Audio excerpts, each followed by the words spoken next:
पाकिस्तान का अलमिया सिकंदर आज़म पहला हुक्मरान था जिसने अपने दौर की ज़्यादातर दुनिया फतह की। वो यूरोप, मिडल ईस्ट, इंडिया और अफ्रीका के साहिली इलाकों का मालिक था। दुनिया इस वक्त बस इतनी ही होती थी, लेकिन फिर इसकी सल्तनत इसकी आँख बंद होती ख़त्म हुई। क्यों और कैसे, ये सवाल पिछले 2.5 साल से मौखिन को परेशान कर रहा है। और आप इसके बाद बनु अमिया, बनु अब्बास, चंगेज़ खान, अमीर तैमूर और नादिर शाह अबशार की सल्तनत देख लें। वो भी ज़मीन के कोनों को छूती थी, लेकिन वो भी मिट्टी का ढेर साबित हुई। रोमन अम्पायर 3 बुराजों पर फैली हुई थी। कार्लोस अब दुनिया का पहला हुक्मरान था जिसकी सल्तनत में सूरज गुरूब नहीं होता था। इंडोनेशिया से लेकर अमेरिका तक इसकी हुकूमत थी। सूरज सफ़र तय करता हुआ क्यूबा में हेड्रस, हैटी और अर्जेंटीना पहुंचता है तो इंडोनेशिया, मलेशिया और इंडिया के साहिलों पर तलू हो जाता है। लेकिन फिर ये सल्तनत भी ख़त्म हो गई। उस्मानी खिलाफत आज के 43 मुल्कों तक फैली, लेकिन 1920 में ये टूट कर सिर्फ तुर्की तक रह गई। मुल्क बरतानिया का इक़्तिदार ऑस्ट्रेलिया, न्यूजीलैंड से न्यूयॉर्क तक फैला हुआ था, लेकिन 1950 तक पहुँचते पहुँचते ये भी ख़त्म हो गया। हमारी ज़िंदगी का सबसे बड़ा अलमिया स्विस यूनियन था। आप इसकी हदूद का तयन नहीं कर सकते। वो कुतुब जनूबी से कुतुब शुमाली तक फैला हुआ था। बरज़गीर की तरफ अफ़गानिस्तान इसकी हद थी, लेकिन फिर 1990 में अचानक ये भी ख़त्म हो गया। दुनिया में 15 नए मुल्क बन गए। रूस आज भी दुनिया में सबसे ज़्यादा सरहदें रखने वाला मुल्क है। इसकी सरहदें 14 मुल्कों से मिलती हैं। एक साइड से चीन और जापान का हमसाया और दूसरी साइड से यूरोप और अमेरिका से मिला हुआ है। इसमें 11 टाइम जोन है। रूस में आज भी 9 घंटे तवील डोमेस्टिक फ़्लाइट उड़ती हैं।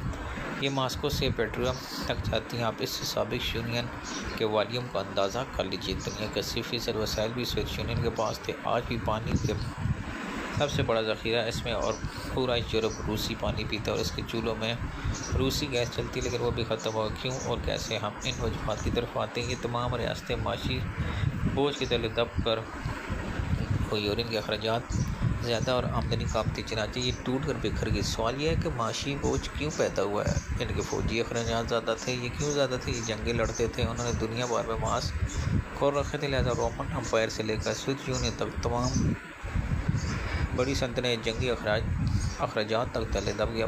अगला सवाल यह है कि अल्लाह ताला ने जब इन रियासतों को वसाइल से माला माल किया हुआ था, रोमन अम्पायर के पास तमाम ट्रेड रूट्स थे। ये सोने के तमाम बड़े ज़ख़ायर पर काबिज़ थे।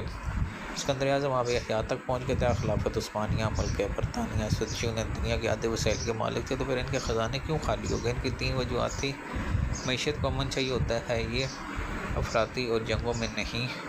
मुल्क में जब हर तरफ जंग, अनफरताई और मारकुटाई जा रही है तो मीडिया, मंडियाँ, फैक्ट्रियाँ और शॉप कैसे काम करेंगे? मुल्क में जब माशी सरगर्मियाँ नहीं होंगी तो हुकूमत को टैक्स कम मिलेगा, बेरोज़गारी होगी, महंगाई में भी इजाफा होगा। चाहे हुकूमती सिस्टम बैठ जाएगा और यूँ ख़जाना खाली हो जाएगा। जबकि रियासत को दूसरी तरफ जंग के लिए ज़्यादा पैसे चाहिए, और ये कहाँ से आएगा?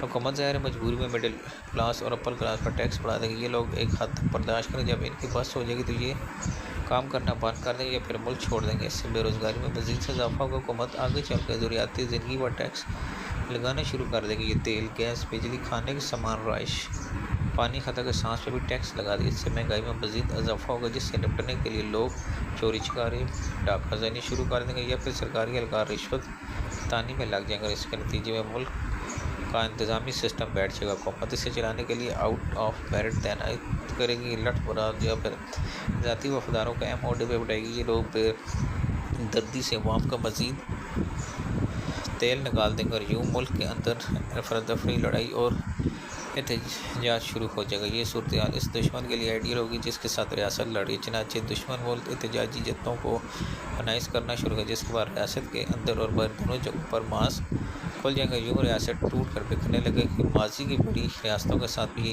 ये ज़्यादा जंगें छेड़ बैठे। इनके लिए इन्हें फ़ौज बड़ी करनी पड़ी। फ़ौज के लिए ज़्यादा हथियार की ज़रूरत पड़ी। हथियार के लिए रकम चाहिए। चनाचे सड़कों, पुलों, नए शहरों, आबादी, मार्केटों, अस्पतालों, स्कूलों का बजट दिफा पर खर्च होने लगी। ये रकम ही जब ख़त्म होगी तो मज़ीद रकम के लिए टैक्सों में इजाफा हुआ, जिससे बेरोज़गारी और महंगाई बढ़ी और अवाम ने लूट मार शुरू कर दी। यूँ ताजर, सनतकारों, हुनरमंदों मुल्क छोड़ने लगे। कारोबार दम तोड़ गए तो रियासत को आखिरी जंगी अखराजात पूरे करने के लिए ज़रूरत ज़िंदगी पर टैक्स लगाना पड़ेगा। ये अंदर और बाहर से कर्ज भी मांगने लगे, जिसके नतीजे में स्विस यूनियन से लेकर रोमन अम्पायर तक तमाम छोटी बड़ी एम्पायर ख़त्म हो गया। आप इसके मुकाबले में चीन और आइसलैंड 2 मुल्कों का मॉडल देखें। चीन की आबादी 1 अरब 41 करोड़ है,